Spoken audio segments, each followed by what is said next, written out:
Okay, now I found what I was looking for, sorry. I'm going to be reading a few of my old pieces and some of my newer. It happened so slowly in the beginning. I think that's why we never really noticed. It was mid-September when you told me the house was haunted, that the pictures of your childhood that hung so perfectly streamlined down the long hallway suddenly went missing, and how they would turn up under your pillows or in the coffee cups you drank your morning coffee in. And you would laugh about at least how the ghost has a sense of humor. And I should have been worried then, but it wasn't until the moving boxes showed up and you could no longer describe your mother's face and father's laughter to me, for they had already been packed away and moved to a forwarding address you couldn't remember long enough to give me, that I began to realize the house you spent your whole life in was falling apart at the hinges. The walls you painted as a child, now a sun-faded version of what they were once, but as beautiful as they ever had been, just no longer strong enough to hold anything old or new on them. And it left us both feeling condemned. Because I remember you telling me when the lights started to flicker and the eviction notice came, you were scared of forgetting who I was and my name because you were the one who gave it to me. And I told you I could remember for the both of us.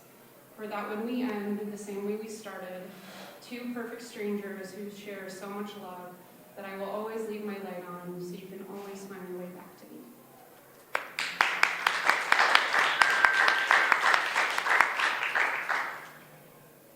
I keep the few photographs of my childhood in the trunk of my car and my heart in the bathtub, because it never seemed practical to keep the longing and the loss under the same roof. You know, like two parents in a long-distance relationship in the same house. Sometimes I find the answers I need in the space between the truth and the inevitable. Neither being wrong, but not feeling right either. Like the space you fill between shoe sizes or gaps between teeth. Yes, someday these spaces will be filled. But it's the unknowing that scares me, because once you also held space in my heart.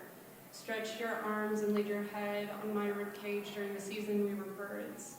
But like most birds do, you left and we found me to be sedentary.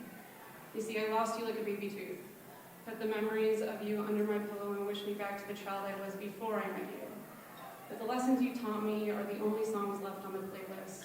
Your love apron on the roof of my mouth that stings anytime I think I can say I love you to anybody else. And your presence, a ghost in the house, I hope someone someday soon will eradicate.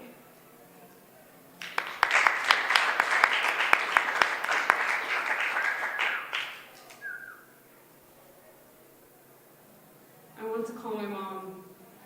I want her to tell me it's going to be okay, and I want to believe her. I want to have faith in someone other than myself. Something that doesn't hold my name on the tip of their tongue, a secret in the back of their throat that is only spoken when there is nothing better to talk about. I want a house fire, and I want to be the one that haunts it, just to get a taste of something all-consuming and to have the vulnerability to let it. I want to be invited in without having to build my own chair to sit at your table, to be a part of the story and not just someone who gets to hear about it after. I want to be known. I want to be so known you couldn't remember a time before me, a history learned between cigarettes and phone sex, mixtapes and photographs. I want to rewrite history in a way that lets my grief let all of this go. Because I've spent so many winters of my life at the grave of the girl I was so sure I was supposed to be, and she just never showed up. And I want that to be okay. Just like I want it to be okay that I want to die, but only when the time is right, and not a second before I see all of this happen.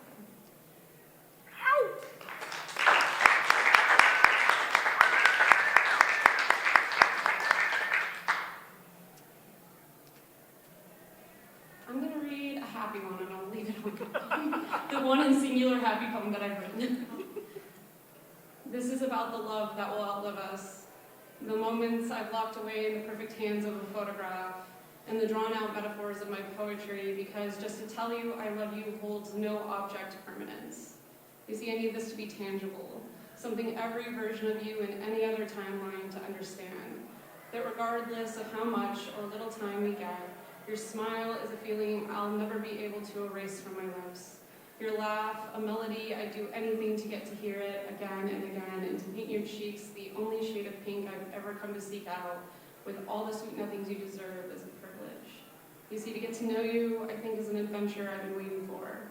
Two fires, both ready to burn, but to each other just enough to keep us warm. Through the moonlit whispers of conversation and the candlelight dancing across our eyes, I swear I would know you in any other light, at any other time, and especially any other